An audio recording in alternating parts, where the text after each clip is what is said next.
Well, I'm really pleased today to be able to be joined by Keith Olbermann, a broadcasting legend in sports journalism, national commentary, somebody known to everybody. Hope to have a wide-ranging conversation with him today, but with no further ado, welcome Keith Olbermann. How are you, Keith? Apparently I'm legendary. Thank you, Steve. Thank You are legendary. You are. You are a three-time winner of an award named for Edward R. Murrow. Yeah. An important figure in this country's history, to say the least. But thinking about Donald Trump sitting down with Sean Hannity, how do you evaluate it in this moment, trying to contextualize it, to explain it?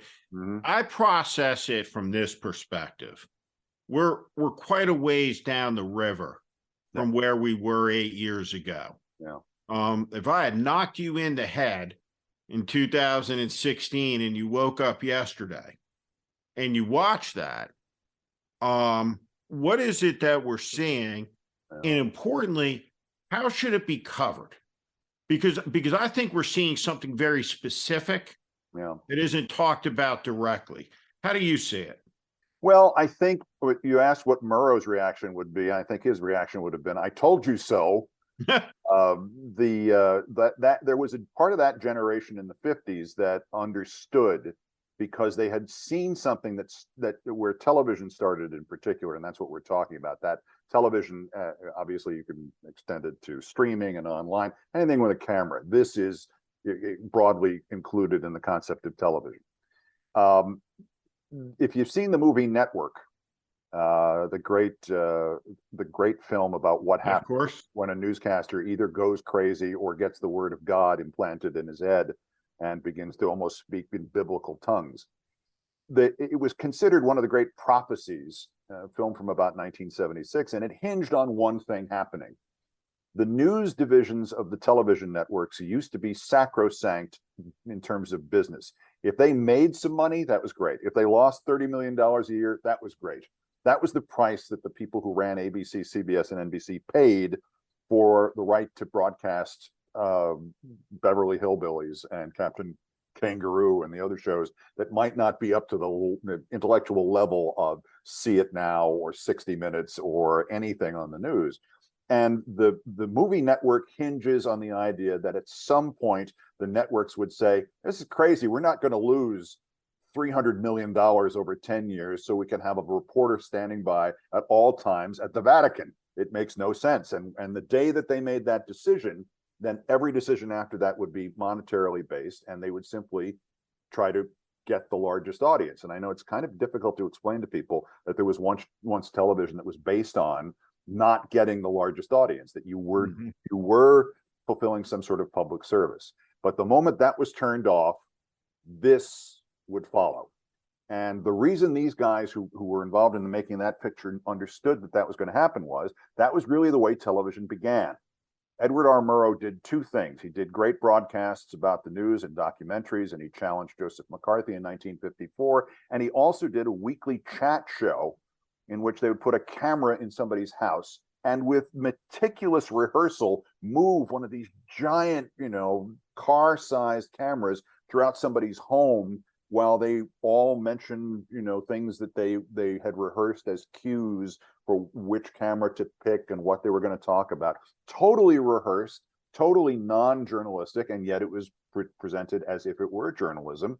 And Walter Cronkite, who is used as often as Murrow is now as this avatar for a different world in news, used to do a show called You Are There, in which CBS newscasters and actors combined to recreate historical events, like Julius Caesar is stabbed, you are there, and there's some guy playing Julius Caesar, and standing next to him is Walter Cronkite with a microphone going, "How do you feel after being stabbed 51 times by a Roman Senate colleagues?" And acting and making up the news. And within the context of that, everybody said, okay, we know this is not real. He's not being, but the point was that was where news started on television. And a lot of people pulled it back and went, we shouldn't do that anymore. We should keep Walter Cronkite over here. We should not have him doing the news with actors. It was like Shatner singing. Yeah, in the same variety. Yeah, it was. but as if you were saying, right, here's 17-time award winner, right. Emmy Award winner William Shatner, who's the greatest singer of all time. These guys who produced that were some of the same people who made the movie Network, and they weren't predicting the future. They were just reminding us of what the past was like, and that's what this has become. It is now, and I mean, I was involved in decisions like this at MSNBC, and I was involved in them at ESPN, and I tried as often as I could to push back against them and not make them the priority. But the idea that you were a success based on how many dollars you brought in would have been alien to Edward R. Murrow, and it is, the natural extrapolation from that point at which you said television news is going to be like anything else on television. It's about selling refrigerators or whatever. The end result of that is an interview that's not an interview by a journalist who's not a journalist, who is presenting himself as in some way asking questions when in fact he's just feeding cues to a former president who's trying to seek the office again. I mean, it is back to the original propaganda possibilities that were in the device the moment the first one was switched on in the 1930s, and that's the problem, because they used to self-regulate, and self-censorship when it came to television was a good thing. And I would have much rather worked in a television world where 9/10 of what I said would not have been allowed.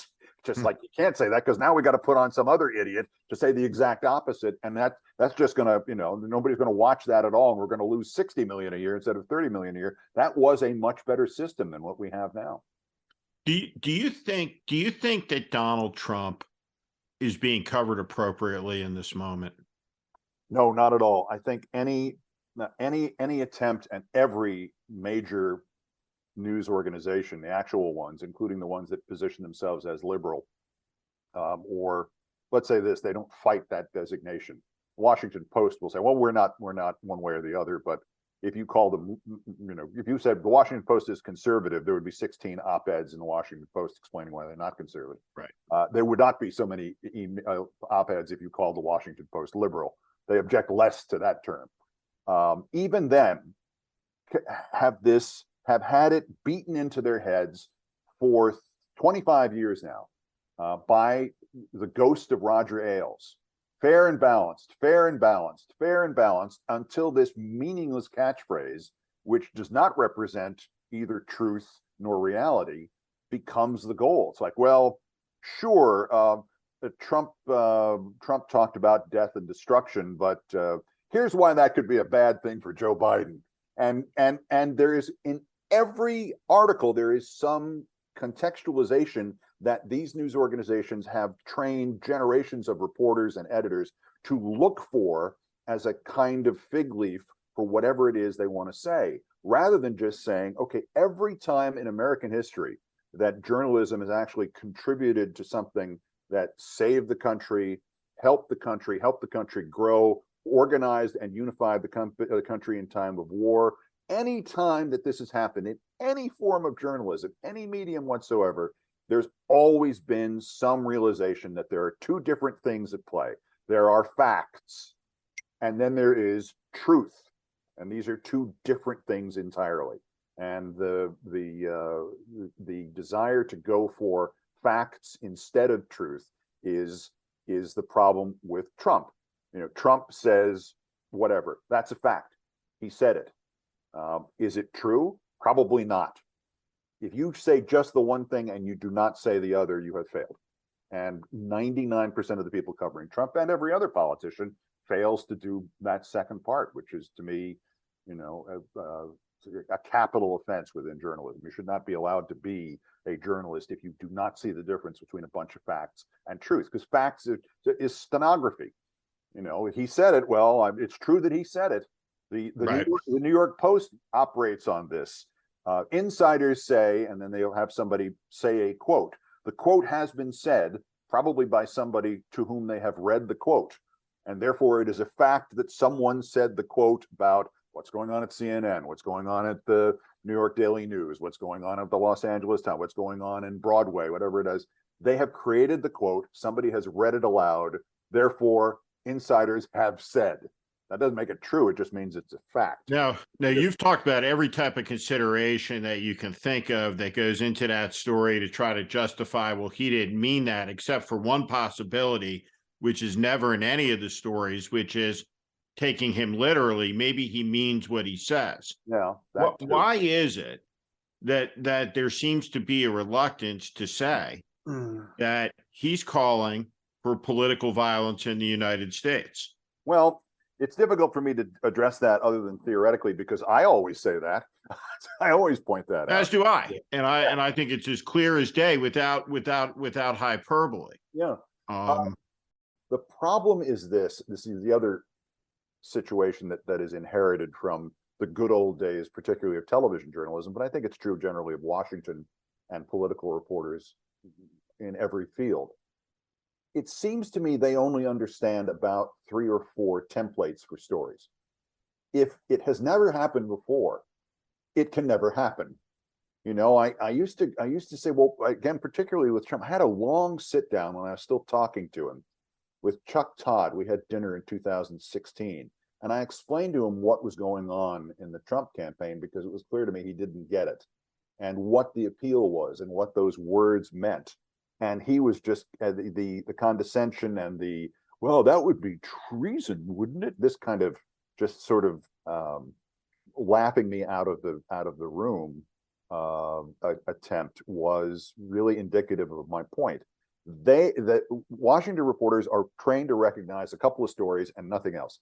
And it can't be that there would be somebody who would rise to the presidency of the United States with absolutely no loyalty or adherence to the concept of democracy whatsoever, nor to the concept of nonviolence, nor to the concept of the peaceful transfer of power. And yet this man has done all of these things, and they still do not perceive that as the primary descriptive of who he is or what he represents. And there's still, to some degree, I criticize the current president for the same thing. When you get to that job, you are not getting to that job, president of the United States, or host of Meet the Press, or host of This Week, or whatever else in politics that there might be, or editor of the latest leading, online news organization from Washington. You're not existing in the year 2023. This gets back to what we were talking about Bill White and Phil Rizzuto and Frank Messer from the 70s and 80s. You join that job, and for you're sitting next to Frank Messer, and Bill White, and whoever role you're taking. For you, as you step in 2023, there's a part of you that's still 1978, because that's when you saw it, and that's what you understand, and that's what you're trying to achieve. And of course, Joe Biden goes in, and he doesn't want to deal with the fact that democracy has been, seriously wounded, is still bleeding the day he takes office. He wants to go and fix the economic problems and the misfit connections in society, and he wants to deal with those. Of course he does, because he wants to be John F. Kennedy. He's going into it's, for him, it's 1963 or 1961, and to this day, the people who are getting in prominent roles in television are trying to be the persons that they admired in 1990 or 1980 or in 2000, whenever it was, and they will not see that there are new realities, and there are things that don't fit the templates that were true for Walter Cronkite. And that's the essence of the problem. There's still a lot of this can't be happening involved in the coverage, particularly of Trump and others. I think there's a fundamental issue. First, when you talk about Walter Cronkite, I mean, even Walter Cronkite wasn't Walter Cronkite when you apply the standards, right? Yeah. That people apply today. But look, this moment in time, I think fundamentally, you have a former president of the United States who, if he could, would he kill to achieve political power? Absolutely. Would he abuse police powers and lock up political opponents? For sure. Would he torture them if he could? Would he make them disappear? There's no restraints. And I think there's a total absence of coverage around the psychology of who Donald Trump is, who is supporting this, who are his chief lieutenants, what are people getting out of it, there's a total dearth of explanation about the danger, about the rhetoric, and inevitably where all of this leads. Yeah. I predicted in September of 2020 that there would be violence because there's no other end for somebody who denies the outcome of the election. Right. Both Nicole Wallace and I were deeply involved in 2004 through the night, on the phone with the John Kerry campaign, arranging the call ultimately to the president. And you understand this is a serious moment.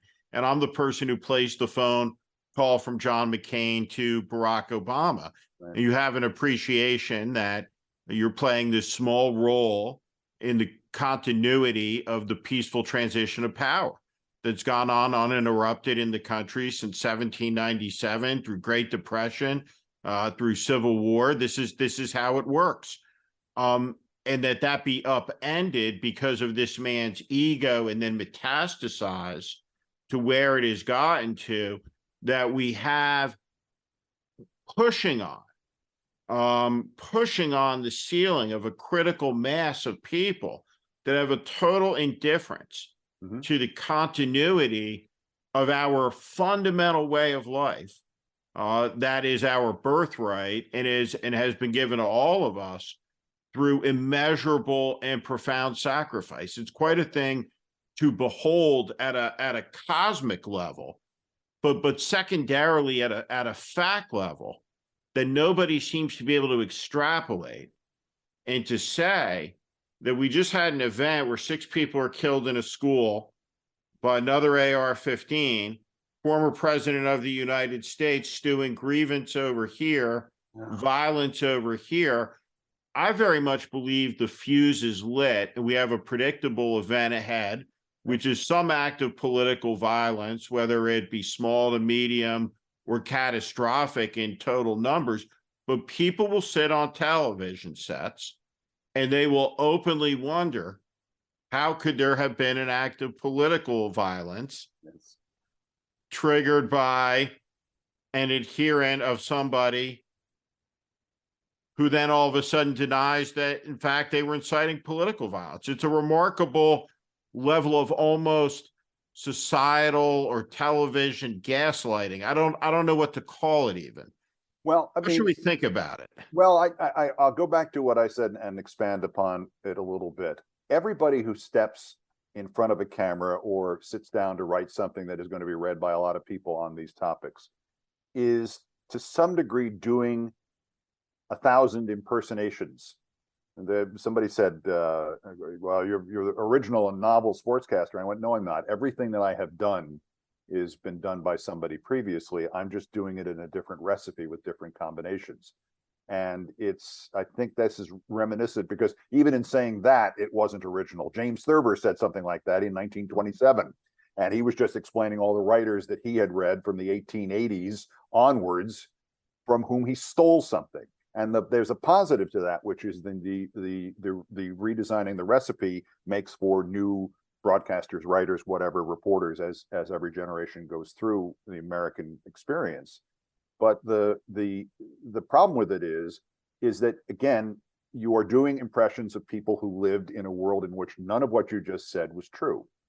And therefore, when you do your impression, when I sit and do the 1/100th of my work, which is actually reminiscent of Murrow, or 1/100th that is actually reminiscent of Phil Rizzuto, these men did not ever deal with a Donald Trump or anybody else who was willing to overthrow the form of government which has ruled this country since the revolution.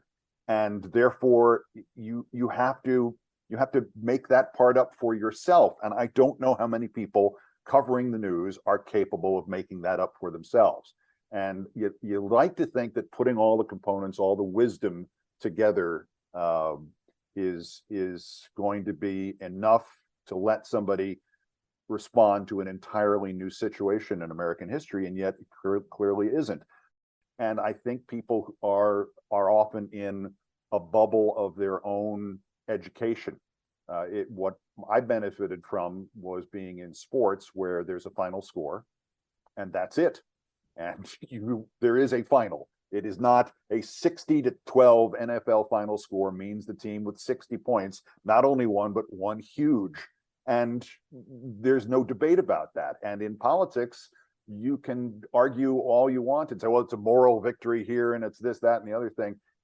What I was able to do, I think, was to be able to apply areas of non-politics to politics. And the people who enter it and have always been covering politics don't really see and don't really have at hand any other set of values, and particularly don't understand maybe the works of fiction. I am, my political training is as much the Manchurian Candidate as it is the Making of the President 1960. I mean, I literally did a class with that history professor I mentioned in high school just about the making of the president. At the same time, I was watching the Manchurian Candidate, putting that in the back of my head. Like, what would happen if what would that look like in real life?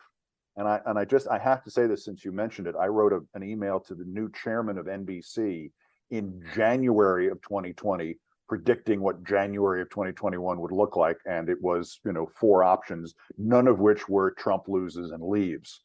Our best case scenario is that it's such a decisive victory that when he tries to hold office by some illegal means, he will not find anybody to support him, because it will be both humiliating and likely to result in their arrest if they try to defend him. And unfortunately, it was close enough that he was able to drag people down that path with him. Let me be clear. Let me be clear about, I don't think Chris Christie deserves any credit at all. He's in New Hampshire doing the groundwork, thinking obviously that he's going to run for president, which I think is ridiculous. But he did say something that is deeply true.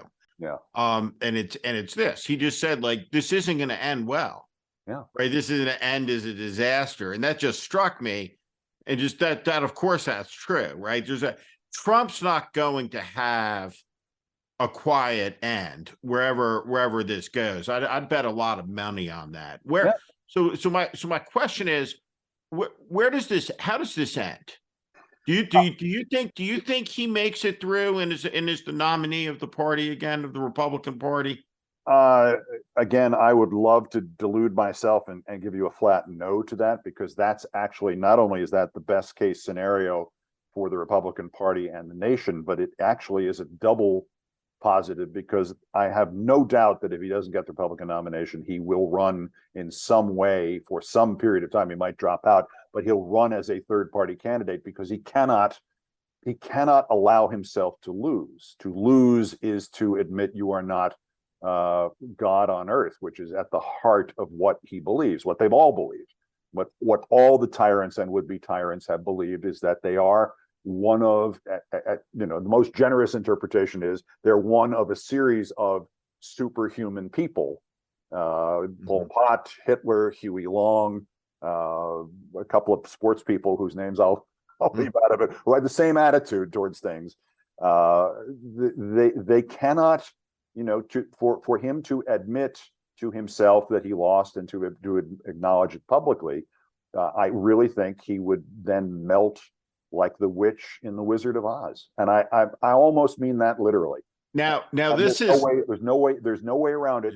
He will kill others or have others killed. Now, admitting that he lost, and so if he does not get the nomination, then hopefully he would proceed with a third party run and ruin things for whoever went up against him from the Republican side. But I do think he will get the nomination, and that oft attributed quote to many non-named senators, like, we have to come up with a better, non-named Republican senators, we have to come up with a better strategy than waiting for this guy to die.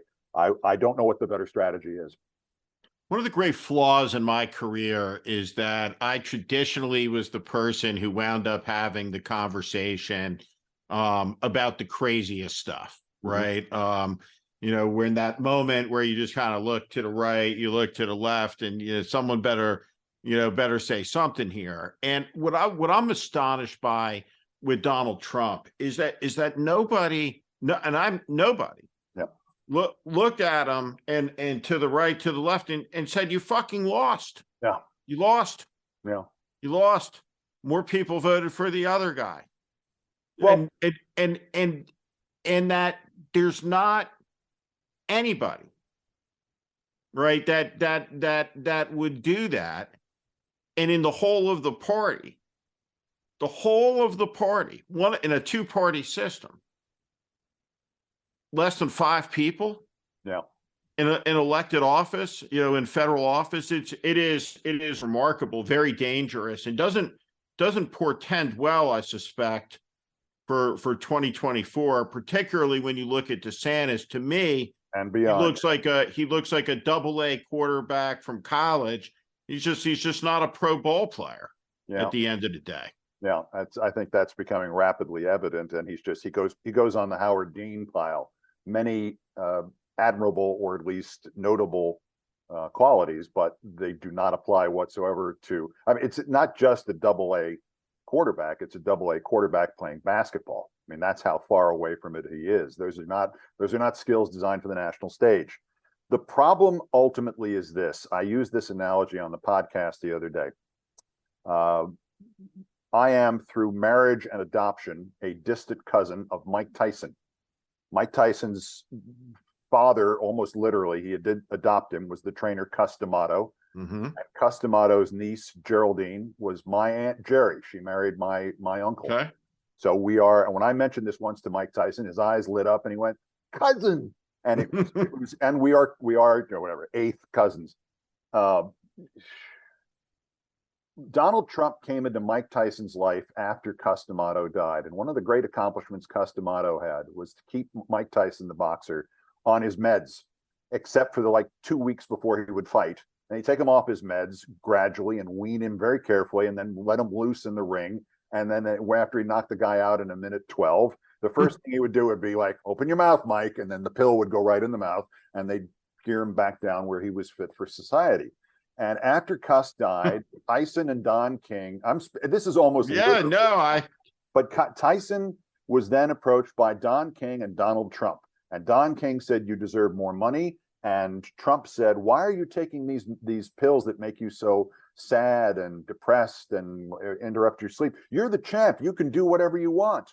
And so Mike Tyson went with Trump and King and stopped taking the medication. And the next thing you knew, he was in jail for rape and for assault and for another rape. And he had a tattoo that covered half his face, because this man gave him license to do whatever he wanted to and to not do whatever he didn't want to. And that's what Donald Trump has done for America, for a portion of America. Are you a failure in your life? No, you're not. You have had the system rigged against you. Do you hate a group and you think? How do you bring that back? I don't know. I don't know if you have to you have to fight that and fight it at every turn until those generations pass away, literally. I think that's the likeliest outcome. I don't think you can't have political re-education camps, and you're not talking about some sort of small minority that can be ignored. You're talking about something that approaches 30, 40, at sometimes 50%, although I think he's lost, a lot of that in the last 8 years, but it certainly approached 50% of the country. And there's no way to convince them or to educate them about how wrong they are and how dangerous what they are represents. What would Ted Williams say to those people? What would Ted Williams would say? "I didn't give up 4 years of my effing career as the effing greatest effing home run ball player of effing time for you guys to have the effing troops around the effing president when he takes effing office. And, if you're not going to listen to me, I can use this bat for other things." Ted was a very practical guy. And I think a lot of people would have that same solution. And I really, I think we saw that. And we've had conversations in circumstances online and off this venue that we're in now about John McCain. I think John McCain's message was beginning to be that to Donald Trump and his supporters, and we needed somebody like that from that side of the political spectrum And in addition to the great loss that he was to so many people personally, one of the great tragedies, there's several deaths of the last 10 years that could not have come at a worse time, and his was among them. We really needed somebody who just didn't, at this point, give a shit anymore and was going to dedicate themselves to preventing Trump from destroying America. And there aren't enough people like that, because the other thing is, for 30 years, people on the ultra conservative side in this country were raised on Rush Limbaugh and a bunch of Rush Limbaugh clones who were told, they were told by him that the liberals were inherently evil, and they weren't Democrats, they weren't liberals, they were communists or whatever else they were, and they were fixing the system. And here comes a man who says, "Yes, right. I'm the representative of the victims of the fixed system, and we're all that, and here I am, and we can take back our country." And the message is not just to the people who voted for him, but the people who worked for him, because that is, as you know, that offer of power. It's like, what means are acceptable if the end is you're the president, or you're next to the president. You pointed out, I think quite eloquently, and in a way I hadn't thought about it before, that the important positions in history are when you have lost a presidential election and you are part of that process, ensuring that this goes on seamlessly. And there must be a pride in that the rest of us can only dream of. But there's fewer and fewer people who value that, as opposed to saying, well, I don't care who the president is, I'm the Secretary of State, therefore it's okay that it worked out this way. And the other side's probably been doing it too. And you try to figure out where that all started and how we unravel it. I don't know.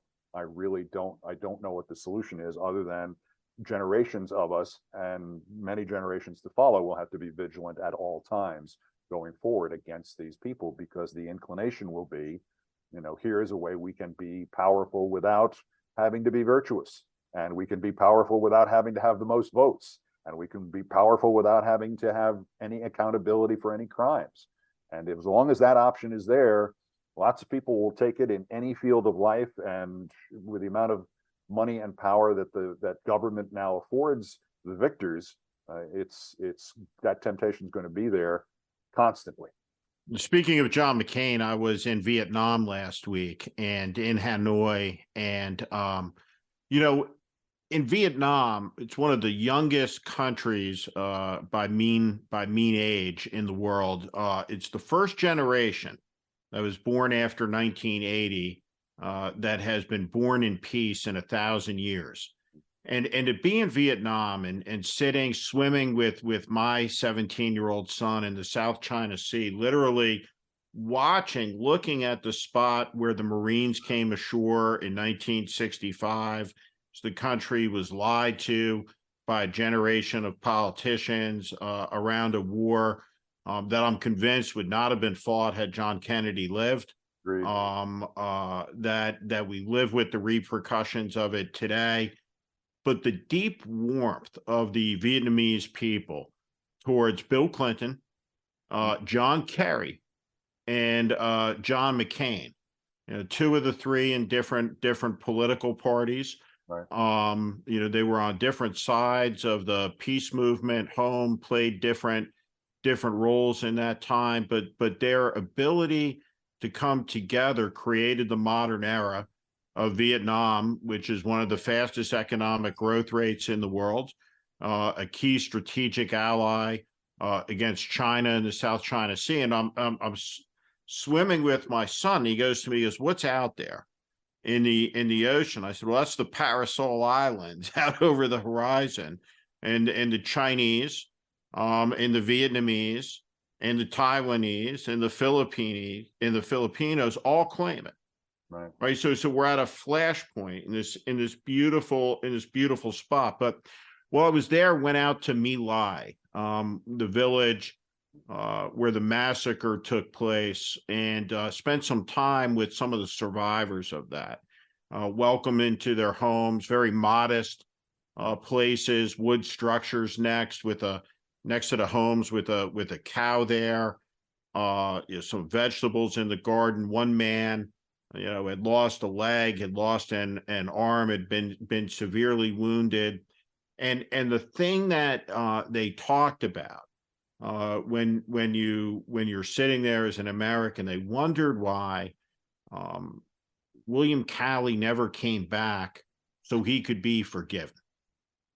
Yeah. Right. In the spirit of reconciliation. And the American who stops this, this Major Thompson, Doug Thompson, points his guns at the Americans who were killing the Vietnamese and told his door gunner, he said, get ready to kill them all if they don't stop. And he ended the massacre. And Hugh Thompson, I said Doug a moment ago, Hugh Thompson, he had this quote he said about doing the right thing. He said, don't expect anyone to ever say thank you for doing it. Yep. And that's the truth about, I think all through history, people that have stood up, attempted to do the right thing have been lonely voices. We know some of them, but most people who do it pay a rather high price. Yep. And so in this moment in time, when you have a former president, who still commands the mechanisms of one of the two political parties who's threatening violence, the willingness of people to stand up and call it out, even if their conduct, through my judgment or yours, has been abhorrent over these last years, becomes really important in this moment, because I really think we're on the edge of something getting much worse.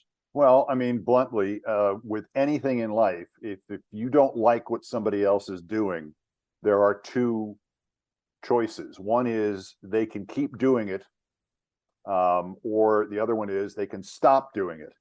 And if they stop doing the thing that you think is dangerous or wrong, you need to reward that.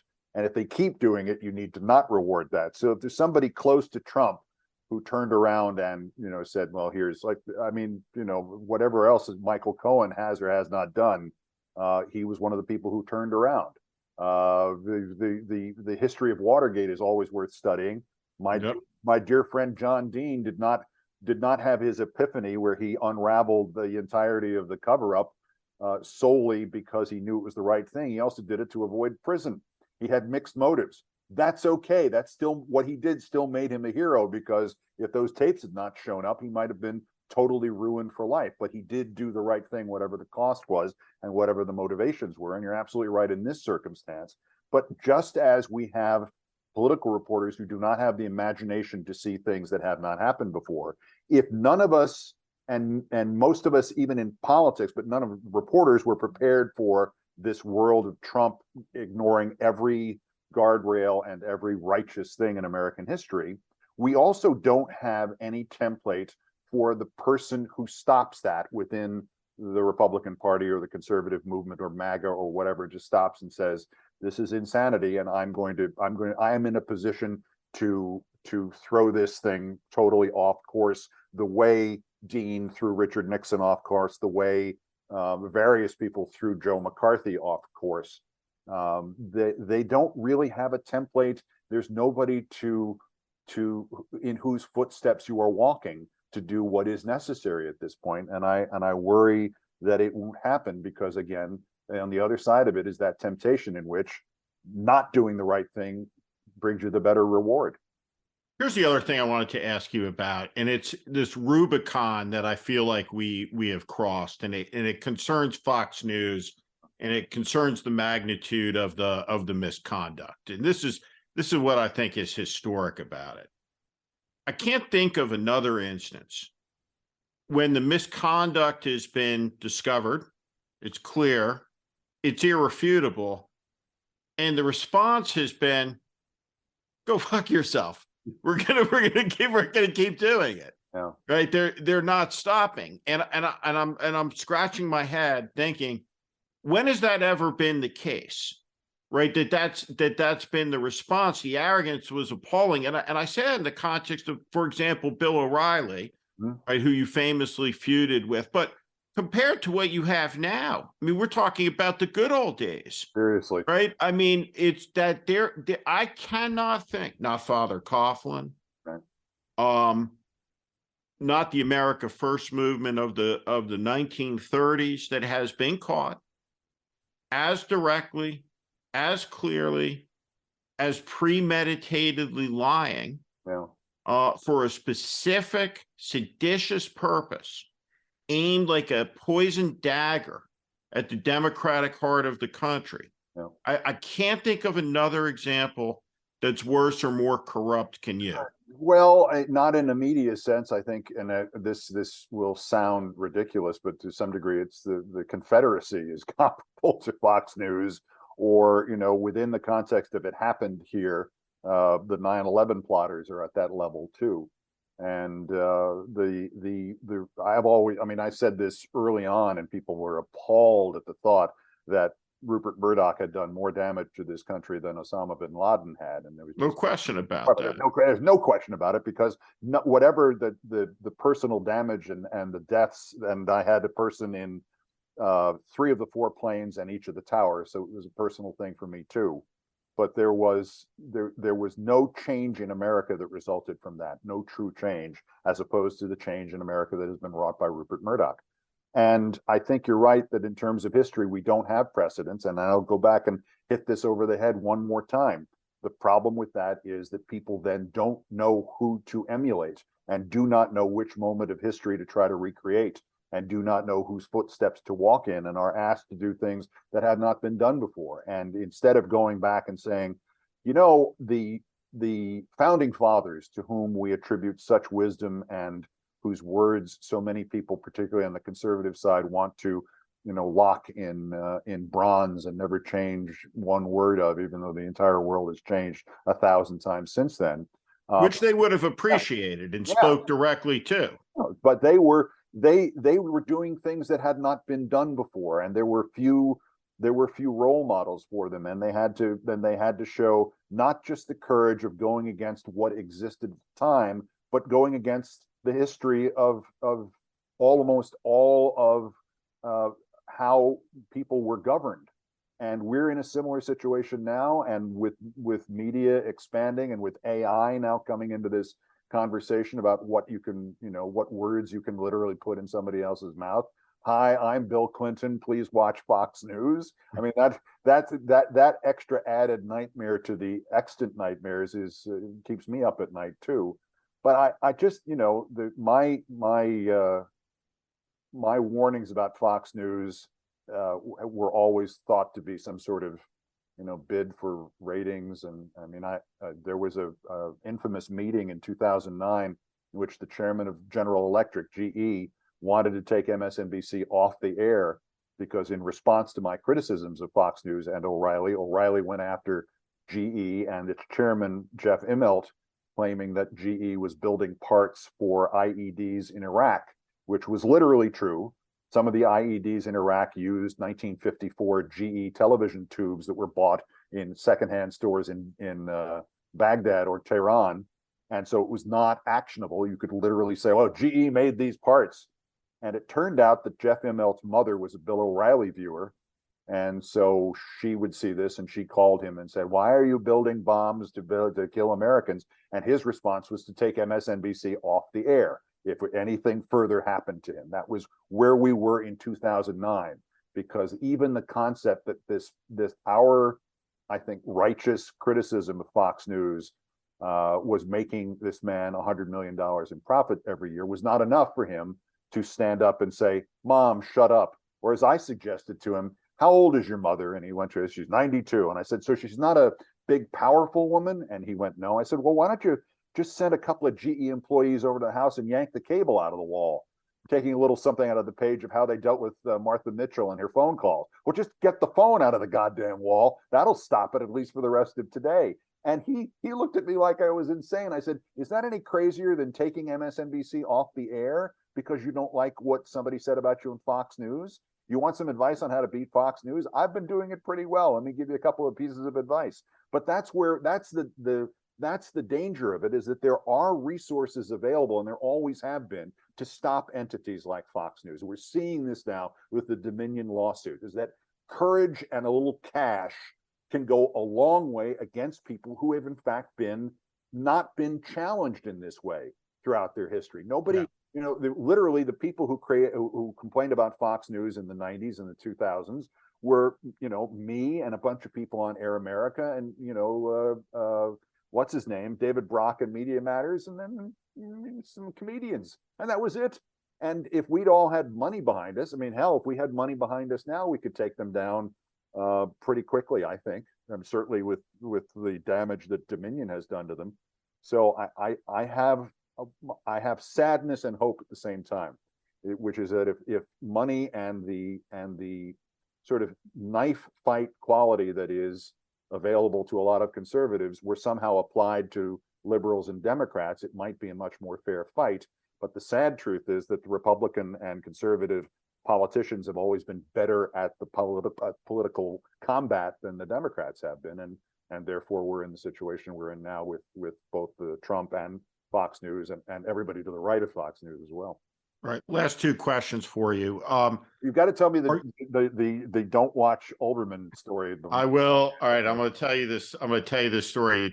So John McCain got really pissed off at me 2 times, right? That rank above all others. And the first was, and I was put in these positions, right? I was Mr. No. Right. And the first time was we were in Las Vegas, and he was the presumptive Republican nominee. And he announced he was going to go to the floor of the casino to play craps. And you can't go down to the casino, right? Like you're off the retirement village bus, right? To throw dice, like no chance. And so about an hour later, I got a call that he had ordered a dealer and a private table to his suite, and I canceled it. And he was not happy about that. Better, but still a bad idea. Second occasion was, he would call typically, several times through the night, but he would call after your show and he would say, he goes, did you see what fucking Olbermann said? And I said, no. I said, I imagine it wasn't good. Right. And I said, what are you watching that for? I said, put on ESPN. And he wouldn't. So I unplugged the TV and removed it from his suite. There was no TV. And he called, where the fuck is my TV? I know you did it. And and I did. But look, in a presidential campaign, I was talking to this a Democratic, he's now a senator, but he was thinking of running for president, and he says to me sometime in about 2018, is there anything I should read? And I said, read up on your Marcus Aurelius. Yeah. Read up on your Stoicism. And it's it's an important aspect, to stay calm, stay steady, when you're in that zone, when you're in that league, because the criticism's going to come as it should. All right, but before, let me just throw one thing in for the record. The irony to this with McCain is that my concern in 2008 was not about John McCain until the Sarah Palin choice. Yep. That's when he lost me. But my concern up to that date was I did not know, I believed and said this, that I did not think that this nation, this form of government could survive another Republican president, which is kind of prescient because we almost didn't, and we still may not. So I had great personal affection for him. In fact, knowing what I know now, if it had been him versus Al Gore in 2000, because I worked for Al Gore later, a well-intentioned man who just turned things over to the wrong aides and associates. If it had been McCain versus Al Gore in 2000, I would have voted for McCain. I think that when you look out ahead, I think the thing about John McCain, more than anything else, politically, he wasn't perfect. He wouldn't have liked to have been deified. He'd be the first person to tell you he had a lot of flaws, but he was fearless. Yeah. And he just would not have tolerated the fealty and the acquiescence to Donald Trump. He wouldn't have understood the total instinct towards a lack of defiance. Right. McCain would have processed it through the prism. Is it, no one's going to tell this guy to go fuck himself. No one.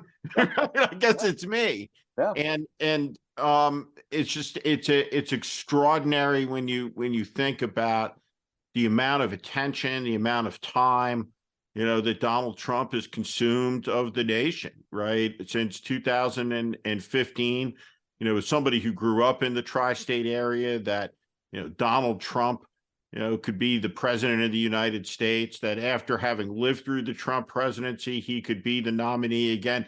And it's almost certain to be an electoral catastrophe.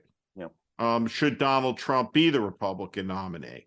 But, the danger, of course, is that, the way you get elected president is by being one of the two finalists in the race. And that's too close given what the stakes are. Yep. I met him first in 1983, Trump, and I came out of this. It was at a convention of New York sports team owners. And I remember interviewing him and Steinbrenner, who I knew well. And I think it was Sonny Werblin was there from the Knicks and the Rangers. And at the end of this, I turned to my cameraman.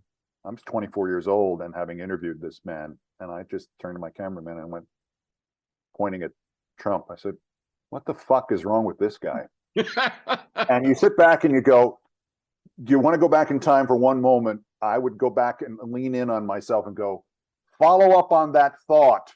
Bye. And that would be my entire time travel experience. But you said you had one last thing you wanted to. Are you optimistic for the future? I am. I'm optimistic because I don't know what other choice there is. In other words, there's two things. There's one thing that you just mentioned that I smiled at, that McCain at some point said, I guess it's going to have to be me. There's nobody else going to tell this guy to attack, to go fuck himself. I guess it's going to have to be me. I was a fairly, my ESPN career was in the background. I had already done that. I had established myself in that field. I had gone into politics, took a deadbeat show on a deadbeat television network and made it the highest rated thing that wasn't on Fox News, and was now anchoring election night on MSNBC. But I really hadn't stuck my neck out at any point. And then Donald Rumsfeld started talking about a VFW meeting in 2006, started talking about how anybody who opposed the Bush administration or the Iraq war was confused morally or ethically. And I sat there reading this story, waiting for my plane to take off at LAX and going, now where's the liberal comment on this? Where's the response from John Kerry? Where's somebody with a platform to say something about how much bullshit there is in this statement? And I went, oh, wait, I have a platform. And I wrote the first of my commentaries, literally, because I said that same thing, which is, isn't somebody else going to tell this guy to fuck off? And I said, oh, I guess it's going to have to be me. And my hope is, I do not think, as much as I appreciate that quality and like to think that it's a special one, since I had it, and as you mentioned, Senator McCain had it, and a few others, I don't think it's unique to us. I think there are still people, and I think there are a lot of young people who are saying right now, I guess it's going to have to be me who steps up against this. And I have great hope for them, because there are two things that they deal with that we do not. They are not bound by everything that we've been through in our political and non-political lives and careers. They're not that old. They are not that worn down by it. They are not that, fed into the templates that I mentioned before. And the other thing is, this future that they see is a much starker series of choices than we ever saw. They know very well that they have to get some American leadership in terms of, to whatever degree climate change is a threat to mankind, it is a threat. And if it is natural, we still have to deal with it. That's one of the great things about the climate change debate. It's like, we got to do, if it can't be stopped by reducing carbon emissions, we have to stop it in some way, because where I'm sitting here in New York will be beachfront property in 20 years, one way or the other. We got to do something about it. Yeah, there's a real lack of imagination in this country, because there's a real lack of travel about how dirty the sky is, how dirty the air is in various parts of the world. And that's us. And the younger people see that as, if we don't do this now, we're all going to die in 2060 or whatever it is. And I have some hope that a lot of them are going to say, yeah, I know I've been raised under generation after generation in which the only attribute is how much money you make. I think, or how much power you wield. I think there are people who will be making that, well, I don't see anybody else around here putting out this fire. I guess it's going to have to be me. So for that reason and that reason alone, I am optimistic. Keith Olbermann, good to be with you. Thanks for the time. My pleasure, Steve. All the best to you.